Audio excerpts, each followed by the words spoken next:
Hello, it's Dawn Michelle from Boho Tarot, and today we'll be exploring the beautiful portraits and landscapes that open the door to the world of the Revival Art Tarot. So the Revival Art Tarot is a deck that has kind of gone on and off my wish list. I think I even included it in an anti-haul because I actually have several art decks or several decks that are created with pre-existing artwork like this or paintings, and I just wasn't sure that I really needed another one. But you know, it went on sale, COVID happened, and a few months ago I actually went ahead and purchased it.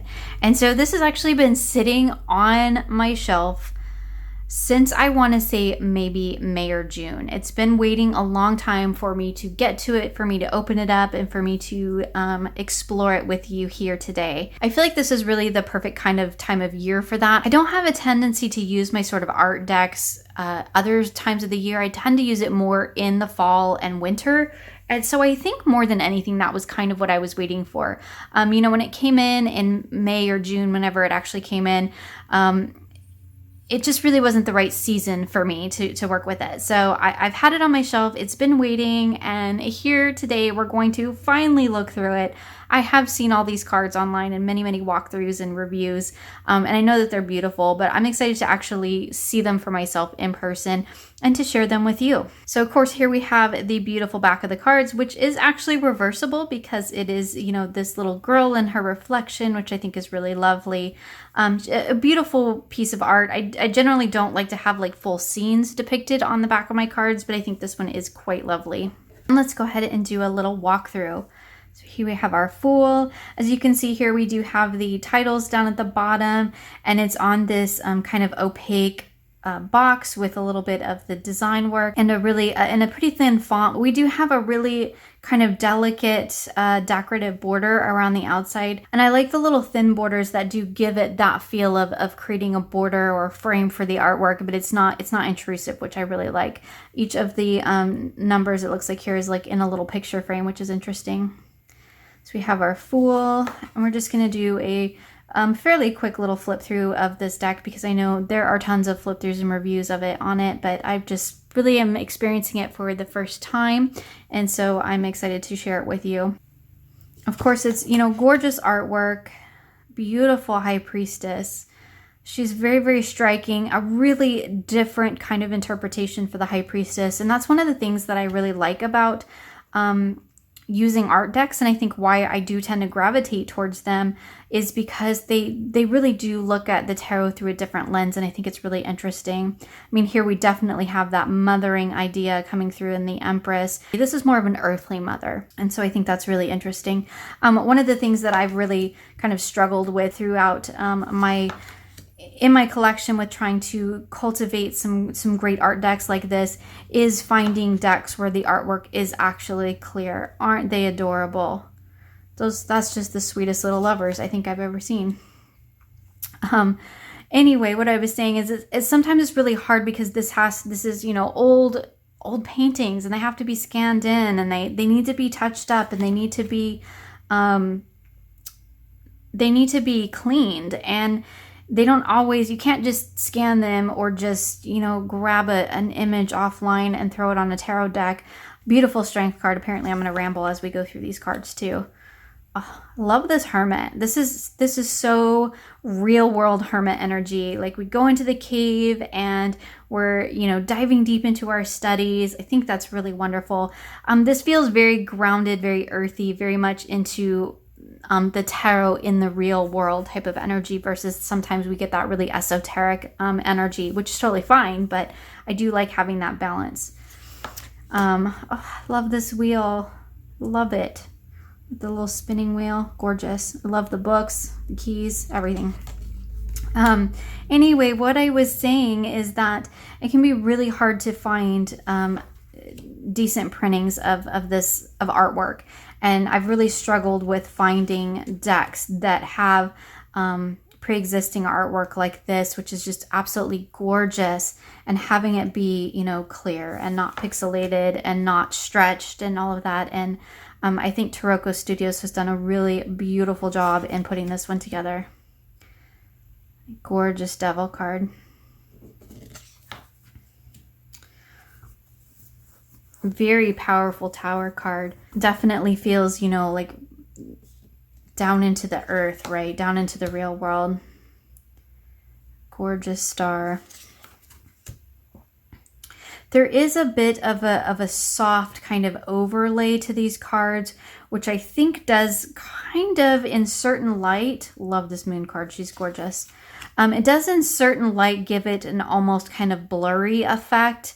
But I'm guessing that's probably like an overlay that's been put on top of it versus the image themselves actually being blurry. You know, I'm not seeing a bunch of pixelation, but I'm seeing some graininess there. And I'm wondering if that's kind of like an overlay that's put over to kind of just soften these images up.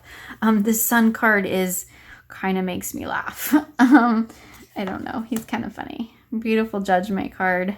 Definitely traditional. Love this world card. This was one of the reasons why I wanted to buy the deck. This was one of the cards that sold it for me. Sometimes there are cards in a deck that just, they seal the deal for me, and that's one of them. So here we're moving into the coins with the Ace of Coins. I do like that we have the pentacles down here. That's kind of nice. Even though it's called coins, we do see the pentacle emblem here. This is gorgeous. I've seen similar artwork used for the Temperance, but I think it works really well for the Two of Coins as well. Three of Coins.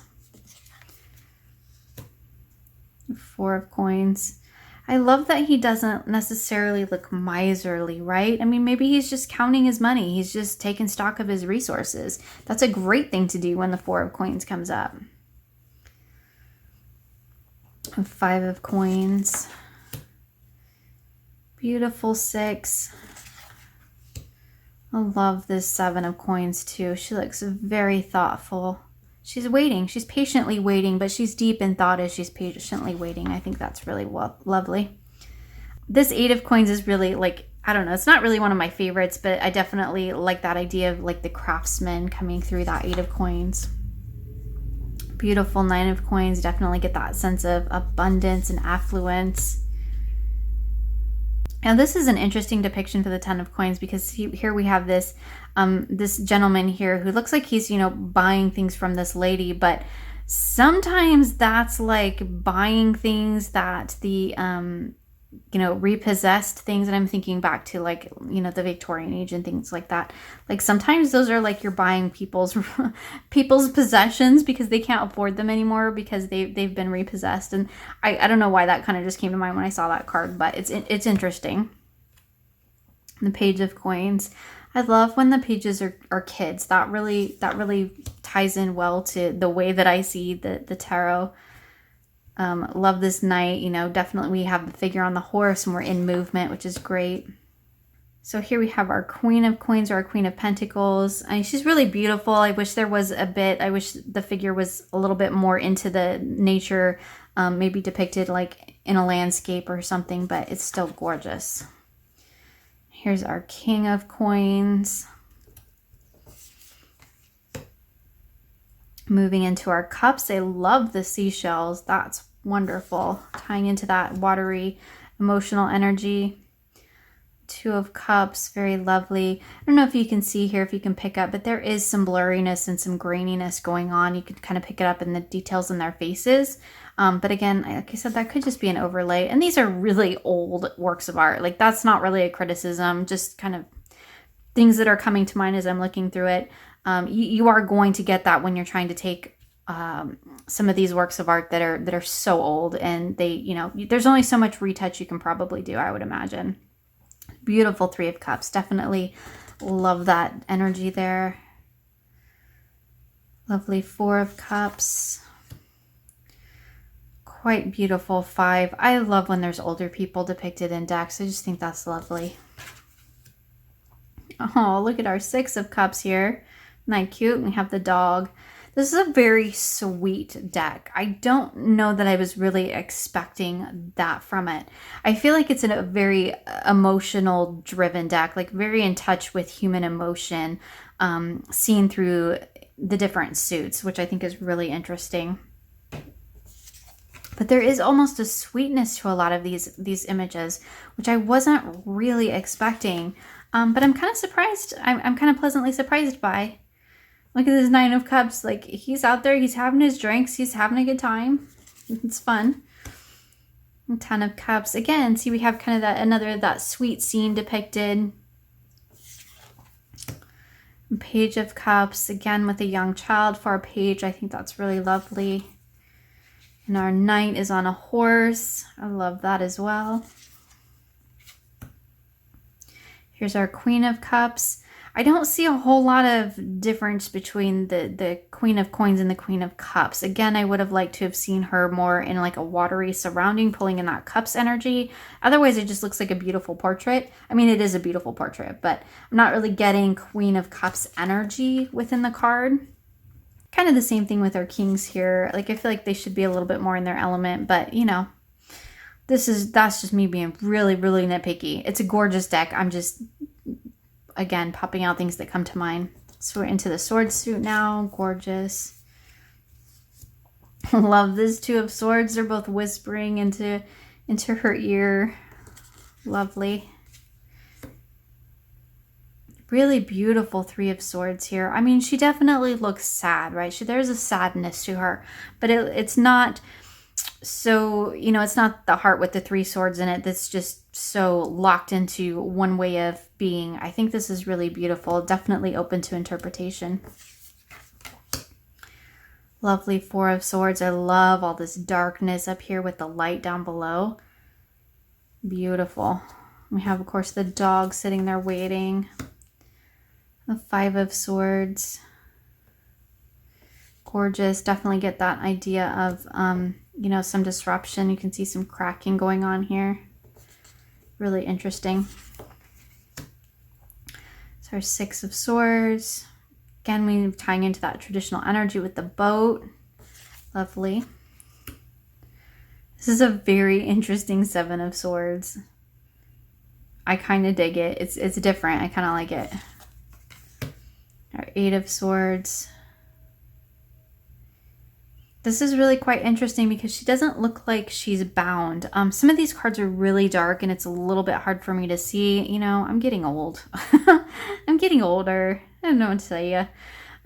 But she's not bound up in any way, which is really interesting because usually in the Eight of Swords, you know, we have a person that's bound up, but all they need to do is you know, reach for the sword that's just right there at hand and they just can't seem to see. But what's really interesting here is I believe that her bed is submerged or is probably sinking into water. And so that's really interesting, especially when we pull in, you know, swords I tend to think of as the air suit, not the water suit, but really interesting kind of depiction for the Eight of Swords.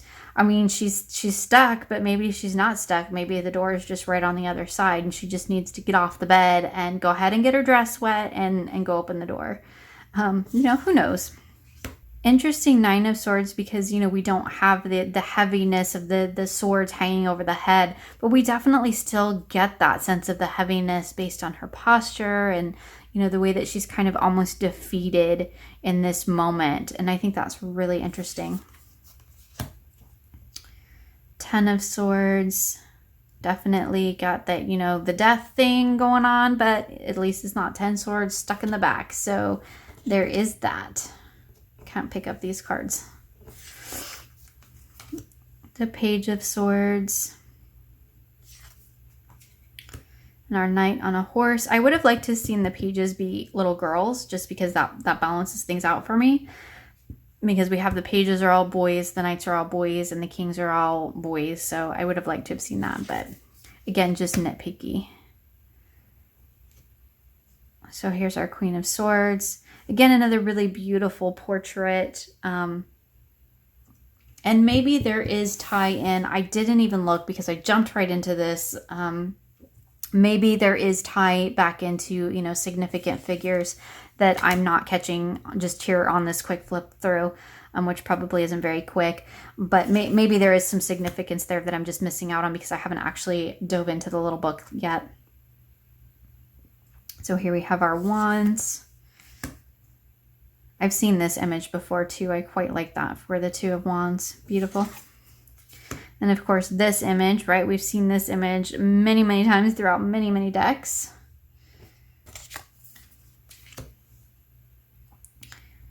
Four of Wands.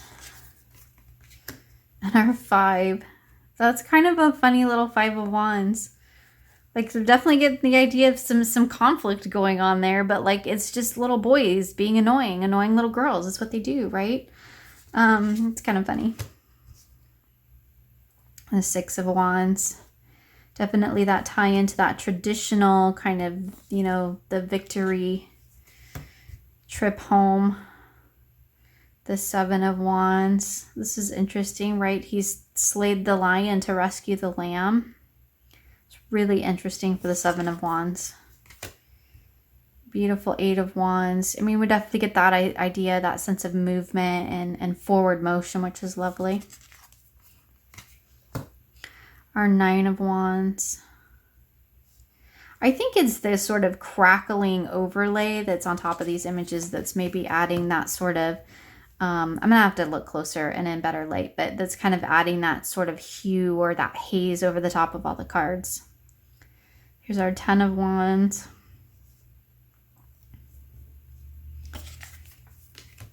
Our Page. Our Knight, again on horseback, which is lovely. It's our Queen of Wands. And our King. So that was a bit of a longer walkthrough than I really had anticipated, but I did enjoy getting a chance to check out the cards, to actually see them up close and in person. It does come with a little guidebook, which, to be honest, I glanced at. I cannot read this. I can't. The black background, the white text, it's all in caps. It is ridiculously tiny, and even the text that's not super tiny, like it's using this kind of like distressed font, I think, and it's just I can't read this. I have no idea what this book says. This is super disappointing. This is my biggest disappointment with this deck, is this guidebook is pretty much useless. I can't read that. There's just no way. There's so many things wrong with this guidebook. I was really hoping that there was also going to be notations as to the artwork, and I don't think there is, but if there was, I wouldn't be able to read it anyway. So that's really my biggest disappointment with the deck, is the fact that I cannot read the guidebook, like, at all. So that's I mean, that's sad, but it's not like a huge thing. Overall, I really, really like the artwork. I do want to kind of try to look at it closer and maybe in some really good light. I feel like there's an overlay to these images. I have heard some people say that they're blurry, and I'm not so sure that they're actually blurry, as there's this like haze over the top of them. There's this like filter or a layer, an opaque layer over the top of them, because like some of them, I don't know if you can see here in our 5 of Swords, there's like this crackling overlay over the top of it. And that may be what's kind of causing that appearance of blurriness. I do have to say that the cardstock is quite nice. It is matte cardstock, of course, you know, pretty much borderless. The artwork stretches, you know, to all the sides. It's a nice flexible cardstock. I am going to, you know, give it a shuffle here and see how that does. I'm kind of struggling to get my hands around it. I don't want to. Okay, let's try this again. Maybe I need to just half it better, but I feel like it's a little bit larger than a traditional tarot, because I can't really get my hands around it very easily. But it shuffles pretty nicely once I get my hands around it. You know, it's that matte cardstock, so it doesn't like go back together super well, but oh, it doesn't corner shuffle at all. it's too stiff to corner shuffle. Okay, sometimes like me and shuffling, like sometimes I'm just not a good shuffler sometimes. I don't know. If I half it and then just shuffle each of the halves, that shuffles really well. I can't quite get my hands around it to shuffle it the whole deck. Like I feel like it's really not that much bigger. I feel like maybe I'm just an inept shuffler today. Let's grab another deck just to see, because now I'm curious. Okay, let's pull out a card. So this is the Centennial Waitsmith. Okay, so it is quite a bit bigger. I'm not crazy. It's a bit bigger, which is why I'm having trouble shuffling it. But having said that, I mean, I think you kind of need it bigger to be able to really dive into this artwork, right? To be able to see the details in the art itself. And I think it's a great size actually for that. I'll just have to kind of learn how to shuffle it. Sometimes I have to learn how to shuffle all over again for different decks. But I think it's really beautiful. And like I said, I was kind of not expecting the sort of sweetness that's in this deck. The sort of, I don't even know if that's the right word. I mean, like I said, I've seen pictures of this deck. I've seen flip throughs and walkthroughs and seen lots of people talk about it, but I guess I just never really connected with the idea that it was going to be this kind of really emotional driven deck. And I think that is primarily due to the, what's going on with the figures in the artwork. She looks very thoughtful. She looks very pensive. This lady here, she looks very sure of herself. Like, she knows what she's about. She knows who she is. And I think that a lot of that is coming through not only in the color palettes that we see. This is a very kind of muted, has a very muted color palette, which I actually love. I really like this High Priestess. She has a very kind of Oracle of Delphi feel, and I think that's really wonderful. But look at these colors. I do think these colors are beautiful. I really love it. It's like fall in a deck, which is why I think I was just kind of waiting for this time of year to really dive into it. So overall, I am really pleased with the deck. I am really glad that I've got it, even though I do have a lot of decks in my collection that have kind of curated art like this. I think this one was beautifully done. It's very beautifully produced, which is something that can be hard to find in these reproduction art decks. And I do really appreciate the time and attention that they put into it. I do think the touches of the borders are really lovely. I think I would have preferred not to have the big circle at the top, just only because sometimes it covers up the artwork, but it's lovely too. I think the titles are nicely done as well. I imagine they could be a little hard to read for some people, but I think they're done really nicely. The cardstock is really lovely. It's a beautiful matte, but it's still thin and flexible. So you still can shuffle it, provided you can get your hands around it. But I do think the size really is nice, because we want to be able to see the detail in the artwork. And you go too much smaller and those details really do get lost. My only disappointment with this whole deck is the guidebook. I can't read it, so that's my only real disappointment with it in terms of the product that I've purchased here. This is a fairly spendy indie deck, and so I would have expected a guidebook that I could actually read, but I'm not too terribly worried about that. I don't tend to work much with guidebooks when it comes to decks like this anyway. So not really a deal breaker for me, but a little bit of a disappointment, because I would have liked to have given it a read through, and I can't. There's no way I can read that. So I might look and see if maybe they have some sort of like a digital version of it or something, but for right now, it's just going to go back in the box, and there it'll sit. So that is a look at the Revival Art Tarot. It is currently available at the time I'm filming this video on Etsy from TaroccoStudio. Thank you for joining me today. You will find links for the decks featured here in the description box below. I hope you enjoyed this video and will join me again soon for more creative tarot for an inspired life.